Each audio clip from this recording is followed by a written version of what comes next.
Oh, it's on. It is so on. Pull up a chair, grab a cold one, smoke 'em if you got 'em. It's time for the Fan Happy Hour. On the Fan Sports Network, 105.1 and 1080. The Fan. Here's your host, Luke Anderson. Hey, happy hump day, everybody. Hope you are having a wonderful start to your afternoon. Let's check in with the most important man, Jeff Rust. What is happening over there, bud? Well, I'm halfway out the door. Halfway out the door. Today's my Friday. Well, I'm very happy for you. I will be back tomorrow and Friday. You're skipping out on the PDXYZ whole shenanigans for the firm as well. So Yep. good for you, man. Yeah, exactly. Yeah, heading out. We're flying out to the old land of 10,000 lakes, Minnesota, tomorrow morning. Well, fantastic. Minnesota, I don't want to say it treated me well when I was there, but I got very, very drunk in the Mall of America, and I'm not welcome back. I'm told that I peed on the front doors, and the cab got there right before the police. You are told. I'm told. Hey, I couldn't tell you. I woke up the next morning, my ass was sunburnt. It was a very weird thing. This is February in Minnesota, and I woke up and my butt cheeks had been buttered and put underneath a tanning bed. The snow can really reflect that sunlight. No, it wasn't the snow. It was a Hooters waitress that Whoa. planted me underneath. This Hey-o. is a true story. I don't know that I'm proud of it, but Right. In my younger days, yes, I was once buttered and burnt and woke up. My makeup that I didn't apply myself was smeared all across my face. I had one hand with the fingernails painted, one toe with the fingernails painted, and then there was a couple, Hooters girls that thought it was hilarious. Gotcha. I wonder, was there anything else drawn on your face that might come up in a later segment today? No. Okay, good. No. Okay. That's fine. We do need to start off with furry talk. It's been all over this airwave. We don't need to get into it in too much detail. Right. All I always know is you were proclaimed to be a panda. Which I'm good with. Fox for me. Right. I'm good with. So we got good designations. Yeah. Turns out the quarterback of TCU will probably be answering some questions, but it sounds like all of this was generated from a fake Instagram post. Oh, it was fake? It was fake. At least that's everything that I read is this is not real. You telling me that right now is the first time that I've heard that it was fake. I try to do investigation for this show because I care about what our listeners hear and what they're getting. Need to attempt to mimic Isaac Ropp's award-winning show prep. Well, I don't know if I'm trying to mimic anybody. I'm trying to be myself because that's what the listeners deserve, and I hope that you would do the same. But what I did find really funny about this story is, can you imagine what a furry horned frog looks like? Because I have a very good sense that the people running with this joke that we've heard today, that first game is going to have quite the attendance. Yeah? No kidding. Horned frog or horny toad? Well, either way, that was kind of where I was leading. Do you know who TCU plays to open their season? Oh, no. No, I do not. I believe they're playing at North Carolina. Oh. I believe. Okay. Let me double check this because I want to make sure that we have this right. Right. So this might be so I believe it is TCU's first game. What I need to really check is if it is Bill Belichick's first game. Because how good would that be? That would be, if they played. If Bill Belichick has to answer post-game press conference questions about furries. Yes. Oh, my goodness. And the funny thing is I have a sense that his girlfriend will be happy to inform him on anything he does not know. So I have the matchup Monday, September 1st. Is TCU at North Carolina. So not only is it their first game, it is prime time. And because it is before the NFL season starts, it is actually a Monday night game on ESPN. So and the game is where? It's at North Carolina. Okay. So it is a home game for Bill Belichick. Yeah. And yes, that is their first game as well. Because I saw it was TCU's first game. Yeah. But I did not think to check, and now I've confirmed that it appears to be the first game that Bill Belichick will play as a head coach on Monday night, and it could be overrun by horny toads. The only thing that could make all of that better would be if there were a furry convention in town that weekend. I think that what I'm telling you is if there is a furry convention, they are moving it right now. And if you are hearing my words and you're planning to go to convention, They're like, no, we can't do this. you have this is a must. Like the amount of Okay. Or do they take out a few extra ads because now all of a sudden furries are way more squarely on the map? We have not talked about a certain story, and we have it in today's show. Okay. Because Liz, I don't want to encourage bad behavior at sporting events, especially for a league that is starting to get some momentum, and we want to do, the best that we can to get this going. Yeah. College football is well established. We've talked about it many times on this show. It is a stupid sport because of the way that it is run from the top. Now, when they actually are playing and between the hashes and all of that and on the field, fine. The organization of the sport can use a furry scandal. I think we're all well aware of that. I think that the sport itself can use a little bit of personality, but I'm just hoping the same security guards that are at WNBA games will be the ones that are at this furry game, because I'm telling you, this could be the best kickoff to the college football season. Like that one meme of the old guy at the metal detectors with the very light, just all right, come on. Yeah. So, anyways, who knows how they're going to be dressed? But yes, if you are planning to attend a furry convention, you need to call the organizers and get it moved to North Carolina. Yes. For September 1st, Monday night, college football, the last game of kickoff weekend for college football. That would be quite the nightcap for the weekend. It has to happen now, doesn't it? If it doesn't happen, I will be thoroughly disappointed. This, to me, the whole thing is absolutely delightful. Or you're gonna wind up with the student section full of furries. Yes, the whole all of the things of college football. Here's what I want. This is what I want. I want the opposition of everybody in the stadium that has a sense of humor, which is at a college football game. Yeah, what do you figure that is? 60% of them have some sort of sense of humor. It's going to be higher in the student section than the rest of the. Would totally agree, but there's also fans, I think, that can get into it or whatever, and then there's 40% that has zero sense of humor at all. Right. Yes. So I have no idea what's going on. Yeah. What's happening? What is occurring? Within the 60%, there is the people that have a great sense of humor. Well, let's say 20% of those go full furry. And let's say, 40% of them just play along in some way. I just want the pictures of people that know how to laugh. And if there's any sport that has the fewest percentage of people that know how to laugh, it's college football. So I just want old curmudgeon, football, faith, family, in that order, sitting there next to furries. So football, faith, furries, and family. That's what I want. 4 Fs on a Monday night on ESPN. And the whole thing. Can we just whatever we need to do, whatever we need to do. Yeah. If we can get Rust the Panda there, Make it fantastic. I gotta say, Panda's not terribly far. Round, kind of lovable. If you have not been listening to 105.1 The Fan all day, the morning show started off by designating each of the show hosts with the animal that we're most likely to be. Yeah. You, Panda, me, Fox. No complaints. And I told you, as a fox, it reminded me of Jason Bateman's character in Zootopia. I'll take a Jason Bateman. Yeah. Tie-in. That works just fine for me. So we'll go with that. All right. So let me find. I wasn't planning on going full furry to start things off, but hey, that's where we ended up. Thought that was gonna be a quick hit. Yeah, that was originally the plan, but like I said, I got all caught up because I was like, wait, I need to make sure this is North Carolina's first game, and the whole Belichick thing, and now I'm just. Sometimes things take on a life of their own.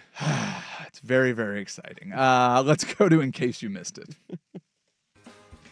All right, in case you missed it, Saquon Barkley declined an invitation to be on the President's Council for Sports, Fitness, and Nutrition, saying he was shocked to even be considered. Tua Tagovailoa accepted the invite and called it an honor. The difference between their reactions? 6 concussions. That's the difference. You do like that one? Sorry. You told me how ready you were. I know. Well, I was ready with the Benny Hill, and during the break between shows, I turned off my hotkeys. My apologies. You do the best you can. Yeah. That's all we can ask of you. You turned off, and did you have the other one that I asked for? Yeah. Trumper? Oh, yeah. Yeah, play that too. Tua Tagovailoa. Tua Tagovailoa. So good. ESPN is launching a standalone streaming app on August 21st for just $29.99 a month. You can get all of the content that you get if you already have cable, Hulu, Fubo, or anything else that already has all of the ESPN channels. Wow. All of the convenience of cable with a new app that's a huge pain in the ass. First off, doesn't ESPN already have a standalone app that has a bunch of that stuff? ESPN Plus, this will be an app that you can get on your TV. It's going to be totally different, and here's the best part. Which, by the way, the ESPN Plus app for my TV sucks. Well, they're getting a new one. It's going to be ESPN DTC, direct to customer. So it's a new app.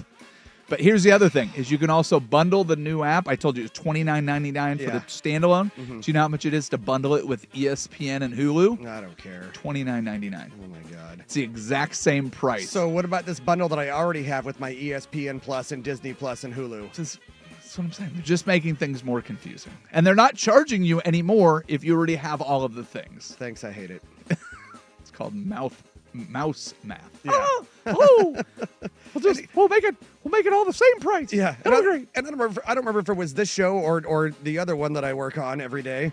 But because You need a vacation. everything don't you? blends together. Yes, You I need do. a vacation. But talked about how we are at the spot we are now. Cord cutters killed cable, and now we have all these apps. Yep. Now we have all these apps, and now you've got cord cutters being like, "Hey, wouldn't it be great if we had a centralized location for all these apps?" Yeah, it's called cable. Congratulations! Yeah, you Yeah. just rediscovered cable. Yep, you can do it. You can figure it out. bless America. Jerry Jones is mad at Micah Parsons for not honoring a handshake deal. He says that's how he bought his team back in 1989. Different time back then. A handshake meant something, and so did the Cowboys. Smiles and glory holes. Very good. Very good. Yesterday's headline was that Teddy Bridgewater signed with the Buccaneers as a backup quarterback, fresh off winning a high school state championships. What I did not know was he was also suspended a month ago from said high school for feeding his players and giving them rides. Apparently, high school football, helping kids is a violation. Yeah. Now, I didn't realize that. Well, first off, how about this? Well, no, I'm just saying. I'm talking. You're booing. I'm booing the suspension. You're booing the suspension. I'm booing the You don't suspension. understand how this bit works at all. Yeah, I know, Okay. but look, just making sure. All right, yeah.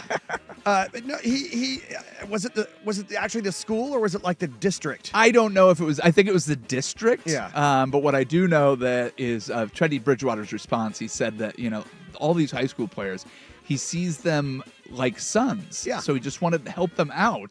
And turns out it's easier to win a state championship if all of the kids have a father that's a former NFL player and has a ton of money. Hey, we got one. There You did we the go. timing right. It There was we all go. fantastic. We'll get you to the Daily Buzz. We do it next. It's Happy Hour on 105.1 The Fan.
news, trending topics, and trivial matters that got our attention. It's the Daily Buzz on the Fan Happy Hour. The Buzz.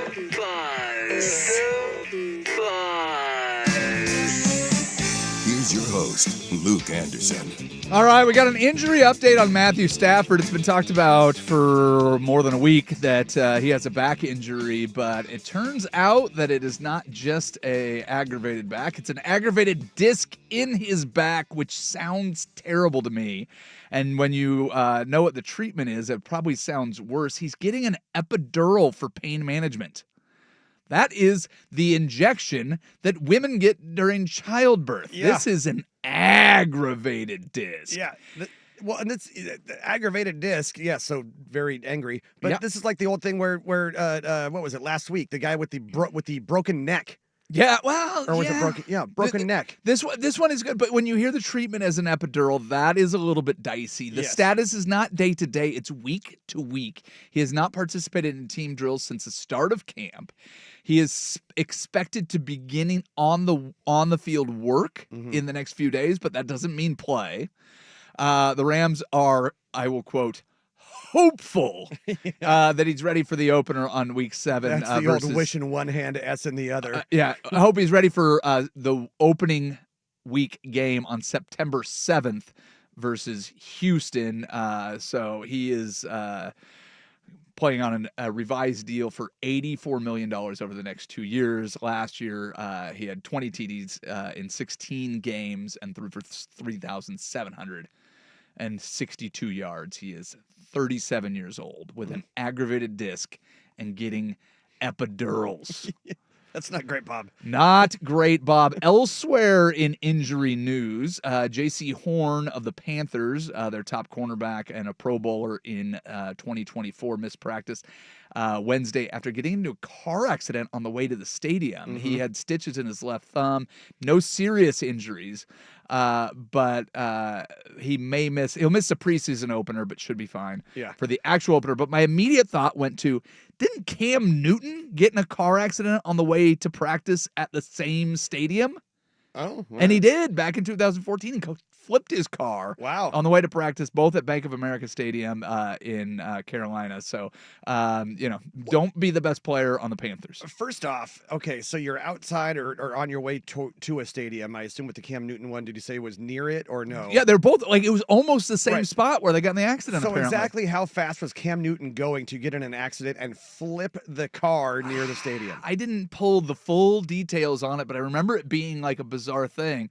But this is now it's 11 years apart. Right, but yeah. 2 accidents for your best player on your team, or JC is probably close to. He's a Pro Bowl cornerback. He was the highest paid cornerback when he got his contract extension. So obviously a very good player. And the funny thing, I guess not the funny thing, but what I found. Oh, you can laugh about this.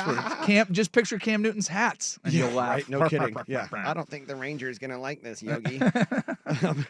But with J.C. Horn, when I read the story, it said in quotes left thumb area. Yeah, I mean, where does your thumb? I mean, what does that mean? Well, it means where does your thumb stop and your hand begin? I mean, I feel like like it's on your hand, thumb adjacent. I'm guessing it's I'm pointing to like the thumb crotch there. Is that a thing? Is that area? They didn't want to say thumb crotch. They thought it was a weird. I'm sorry, that one got me. Can you picture what it is? When I say it, you can imagine exactly where I'm talking about. There you go.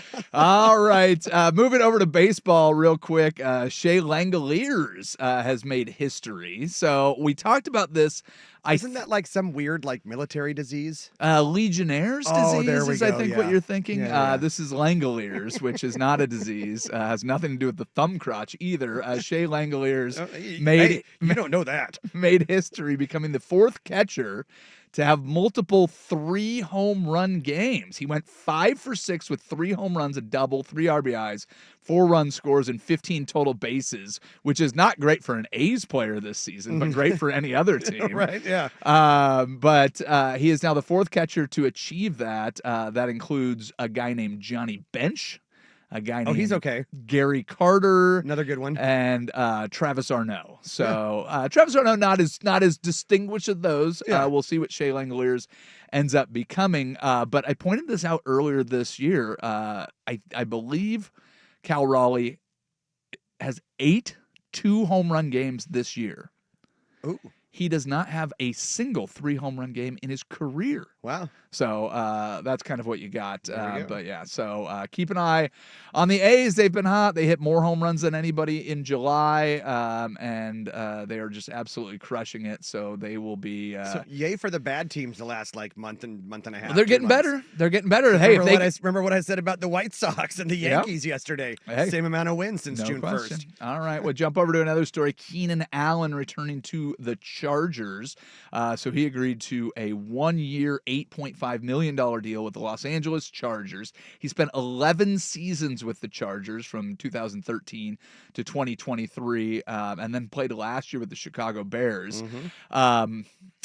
All the optimism for Caleb Williams and Ben Johnson did not seep into Keenan Allen's brain. Right. And he was like, yeah, I'll just go back to my guy. Nobody threw more touchdowns or caught more touchdowns from Justin Herbert in Herbert's career than Keenan Allen. He's gotten 24 touchdowns, and now he gets to join rookie standout Ladd McConkey, who had a great season last year, just improving the things that you've got going on with the Chargers. And a lot of that Keenan Allen move also in light of Mike Williams recently announcing his retirement. Yeah. So I mean, for the they had a Chargers, hole to it's fill. fantastic. Yeah. I feel like for Keenan Allen, it's fantastic. This Yes. feels very much like a win-win.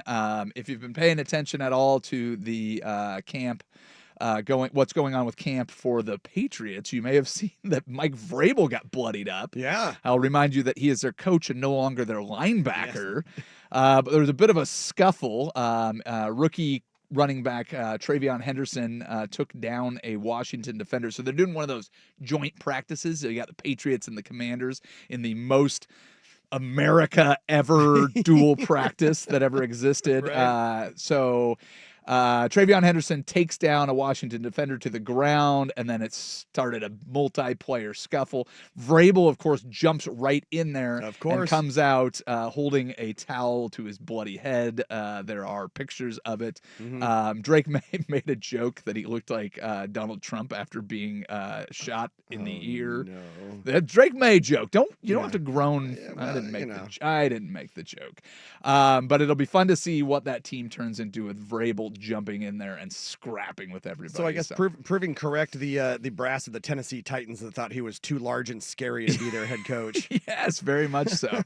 When you could still go in there and scrap with the players, I kind of love it. So I would like to see if you could choose any fight in the NFL. I think most of the time your brain goes to players, but if you could put Dan Campbell and Mike Vrabel in there, that's the one I'm voting for. Yeah, tight end versus there linebacker. we go. 2 men enter, 1 man leaves. I don't know if you could pick 2 better players to scrap that would be more entertaining than those 2 guys going at it. that'd be a good That's the one I want to see. Red Sox win their 7th straight. They took out the Royals yesterday, and they also handed out a big old contract. So Roman Anthony was signed to an 8-year, $130 million extension. That puts him under team control through 2034. He is just 21 years of old. He made his major league debut on June 9th. He's played in 46 games, hitting .283, 2 home runs, 19 RBI, and a OPS of 828. So they're signing him early, making sure they get as much as they can. They've already gotten rid of Mookie Betts and Xander Bogaerts in the last few years. The thing with Rafael Devers didn't work out. So you get a young player that's playing well enough. They've seen enough, and they said, let's lock him up. Yeah. And that's one of those things it feels a little risky.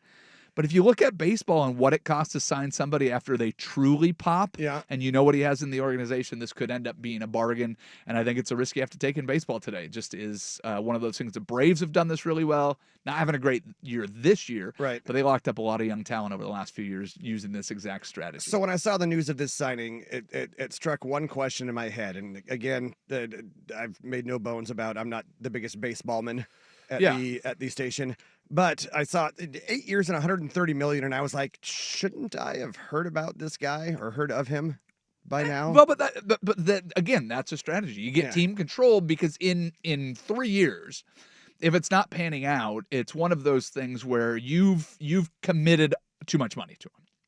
But if he ends up being a okay player, that contract is going to feel really cheap. Again, it's 8 years, so it's not like he's going to be paid $50 million a year. Yeah. Compare it with what you see in the NBA and all the guaranteed money you see over there. I don't know what part of that is guaranteed. Most of the time in baseball, it's a whole lot of Well, it. I think it usually all of it is. I think isn't it? so. Usually, yeah. But yeah, I mean, it doesn't mention it, so maybe it's just assumed that it all is. But that and his name is just too easy to transpose. Roman Anthony, Anthony Roman, which got who? What? You know. I'm kind of okay with the reversible first and last. It Yeah. seems to work out pretty well for people. Gotcha. So yeah, I don't have any beef with that. So, anyways, let's walk over to the George McCoy at Warren Allen Sports Desk. See what I missed.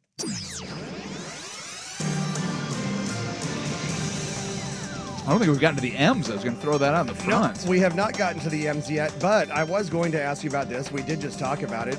Justin Herbert and the Chargers. I have been teasing it all day this way, going full on Peaches and Herb, reuniting with Keenan Allen on a 1-year deal. Reunited, and it feels so good. Feels so good. Peaches and Herb, likely regarded by some as some yacht rock history. Do you, sir, have a favorite yacht rock track? Ooh, I don't know if I do. Favorite yacht rock track. Caught you off guard with that one. You very much did. I was not ready for that. Yacht rock is one of those genres where I'm like, oh, I know this tune. Yeah. Oh, I exactly. know that Yep. tune. I do love the saxophone at Baker Street. Oh. Would that be considered a Baker Street or the face melting guitar solo? Rafferty? Jerry Rafferty. Jerry Rafferty, Jerry yes. Rafferty. I couldn't think. That's a one where I knew the track but didn't know that Mm-hmm. because anything Michael McDonald I'm kind of good for. But the Doobie Brothers, I don't know if I always throw them in. I mean, they kind of live there. But the Doobie Brothers it was like different eras. You have That's what I mean. They were like the pre-yacht yeah, rock. Well, that and you have pre-Michael McDonald and then post-Michael McDonald. Yeah, which is two the very post. different You know, things. once you got Michael McDonald, that was Doobie Brothers yacht Do you rock. do you have the saxophone for Baker Street quick at hand? Because that might be. A little I fade don't, out. but Yeah. it is currently my pinned tweet on my Twitter page. Okay, well there you go. Yeah, that's one that I would throw out. There's a Foo Fighters cover of Baker Street out there that's worth a listen. I was not aware of that. Well, I was not aware of that. I to color help me tickled. All right. But anyway, my favorite yacht rock track. I have kind of a 1 and a 1A. Yeah. Rest in peace. I believe last week, Chuck Mangione, Feels So Good. Oh yeah. Yeah. I played "Feels So Good" for my wife because she goes, "Who?" Yeah. Exactly. Oh, Yeah. it's fantastic. And you got to go with the long, like 11-minute version. Yeah, I don't. Yeah, it's it'd be like shortening a version of Freebird. You don't do Right, that. Just exactly. play the full thing. And then the 1A would be Eye in the Sky, Alan Parsons Project. Okay. Yeah. I'm not mad at that Those either. would be mine. All right. More sports scores and stories in 60 And- minutes with and Ryan Yacht Buckley. Rock. And Will he Yacht not be Rock. doing Yacht Rock? I don't know. Anyway. Maybe he might have one in his back rotation. I'm Jeff Russ from the George McCoy at Warren Allen Sports Desk. Hurt and missing work, insurance companies acting like jerks. Don't call your mom. Call George McCoy at warrenallen.com. The home of the Fan Happy Hour with Luke Anderson. Weekdays 2 to 3. The Fan Sports Network. 105.1 FM and 1080 AM. Summer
The Fan Happy Hour with Luke Anderson. Time for the subtext. We've got the clips, but what were they really saying? Let's listen in. Let's listen in. Let's listen in. Let's listen in. Let's listen in. And Cliff Kingsbury for a relatively short period of time. What, if anything, do you remember about him as a player? He wasn't better than Tom Brady.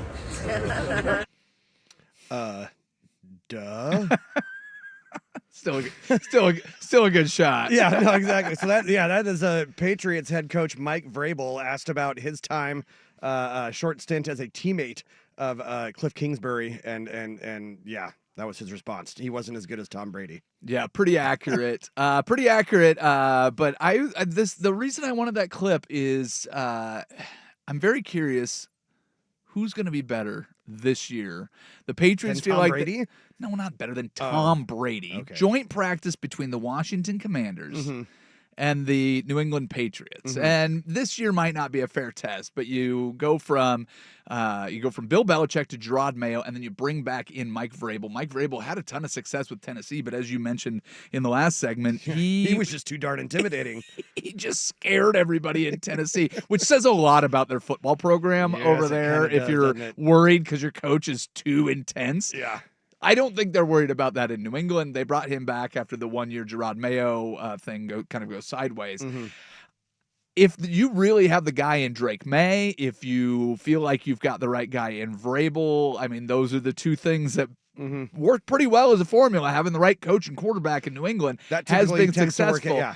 On the other side of the joint practice, you got the Washington Commanders. Expectations are going to be through the roof for them this year because of how well they played last year. We've seen a lot of sophomore slumps over the years. I don't know if that happens to Jaden Daniels, but you've got the Terry McLaurin hold in that still hasn't been resolved. Right. So you've got a lot of things going on in Washington. You have I think a improved division. I think despite the backwards hat that has people in a tizzy. I Dallas hate that whole discourse. It drives me effing bananas. I know, but I had to bring it up. I know, I'm So we don't even need to give credit where also wearing, for the YouTube viewers or Yes. the radio listeners who can't see, currently wearing a backward hat. How dare you? I know, yeah, well, the I'm not a Cowboys. quarterback. The Cowboys will be better this year, especially if they can get Micah Parsons back on the payroll and over payroll. Yeah. The Cowboys are probably going to be better. I would expect the Giants to be even a little bit better, but the NFC as a whole is going to be a bit of a gauntlet. Yeah. So having Washington fall back wouldn't be surprising. If you had to look at the playoffs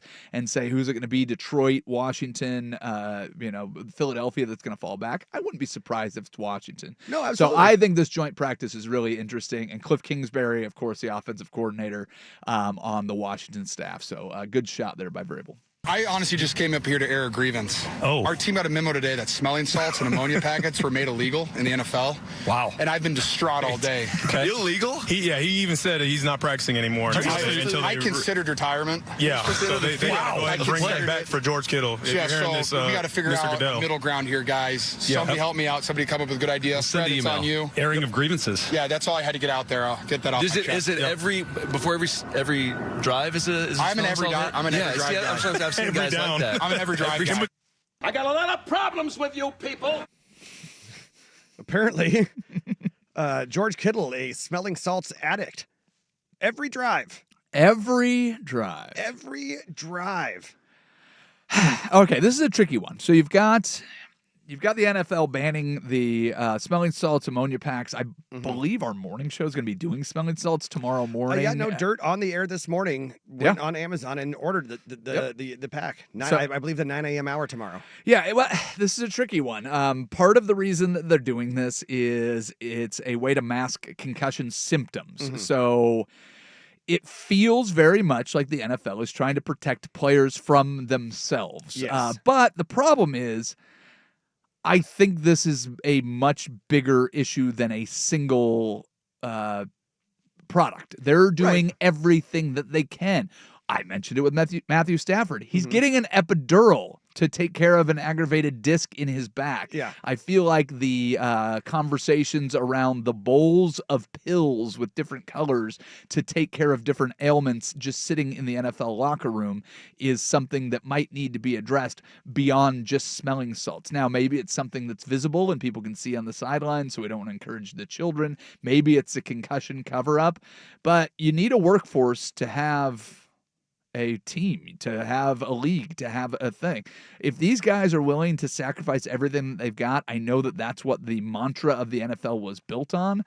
But hey, if George Kittle doesn't want to play, there's a guy waiting for that job that's happy to go in there and do all the other drugs that are allowed to get you on the field. So I know he's saying it in jest, but yeah, the NFL and their I guess sausage making process, if it were to be revealed, I think would catch a lot of people off guard, but I think we'd move on from it very quickly, because anytime something happens off the field where we go, oh, I don't like the way that is, Sunday comes around and we all get excited again. Yeah, lots of health and safety concerns with the NFL, but right now, basically, the NFL is like Bill Murray and What About Bob? Baby steps. Baby steps, huh? Well, if it's step in the right direction, go for it, kids. I think it's ridiculous. It's dumb. It's stupid. We take. It's also dangerous, and player safety is number one. Respecting the game, all those things. I think it's really stupid. That's all I'm gonna say. That is Los Angeles Sparks head coach Lynn Roberts on a current... we all recognize her voice. Course, You didn't need yes. to tell us that. My apologies. Didn't want to smack you in the face with that one. Oh, hey, now. Oh, hey. Hey. Oh, wait. That was unintentional. Yeah, it wasn't really. On the current WNBA, air quotes, trend. Sure, yeah. So, for those of you that are unawares, there have been 4 instances lately, I believe. Yeah, Atlanta, Chicago, New York, and L.A. Yes, of what we'll call an artificial phallus being thrown on the playing surface at a WNBA game. There are conspiracy theories behind this. One of them is that we just got a copycat because the first guy, I believe, has been arrested. Sure. First guy in Atlanta arrested. I believe they found the culprit in Chicago as well, but there has been no statement about what kind of charges will be put against him. Most arenas have a 1-year ban policy. Mm-hmm. You can go to jail, I believe, for up to 18 months, depending on the jurisdiction for something like this. But they got the guy in Chicago, but I don't know if there are any charges. No word on L.A. or New York, which was last night or day before? Something like that. Yeah. Anyway, so first conspiracy theory is a series of copycats. That makes sense. The second would be some weird coordinated effort of a small yet far-reaching group to try to do this, or crypto bros. So, the crypto bros one is really interesting because there is actually a kind of an online sleuthing going on where there is actually I can't say the full name of it, but a green D crypto that is out with Fildo. It does rhyme with You're welcome. Mildo or Bildo. Bilbo Baggins. Not quite Bilbo, but close. I believe that's what Dirt was calling it this morning. So here's the thing. These online patriots going out here and trying to get to the bottom of this have found a recording that was on something called X Spaces, which is kind of a forum where you can go and have these conversations.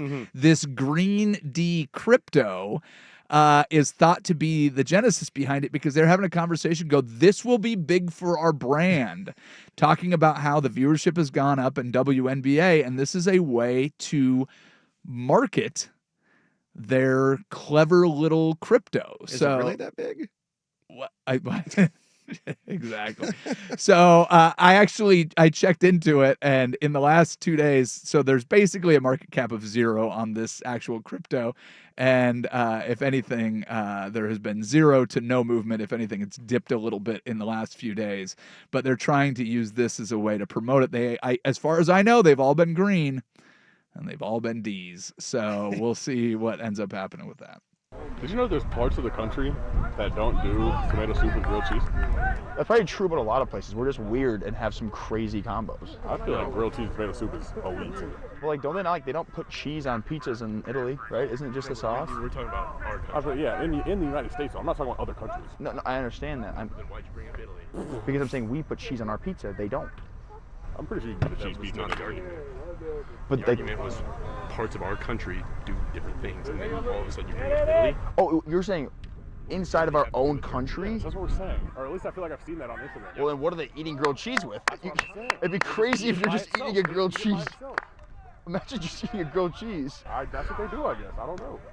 Yeah, guess what? I can't imagine just eating a grilled cheese. I hate tomato soup.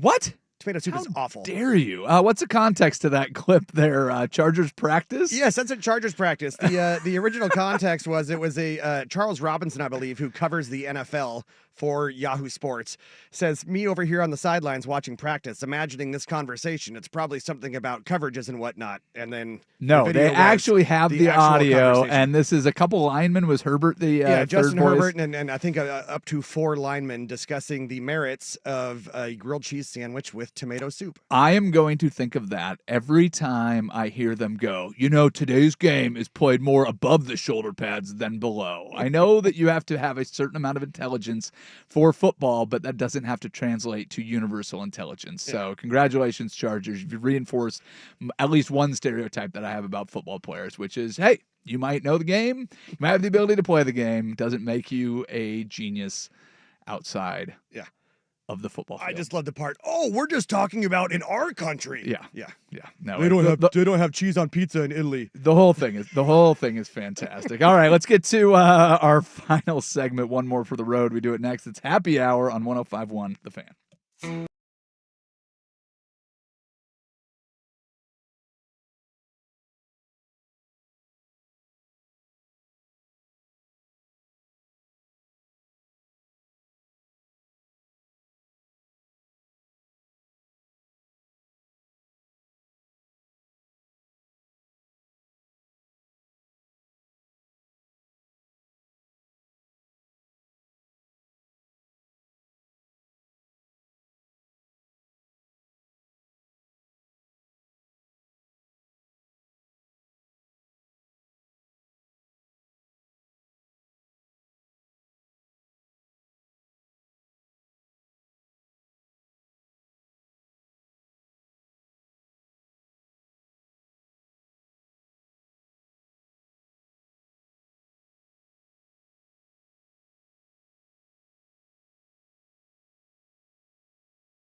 maybe you guys like what I have so far? Wicked woman, cool creams and misters. You got a cool spell on me. Let's grab one more for the road. Come on, everybody.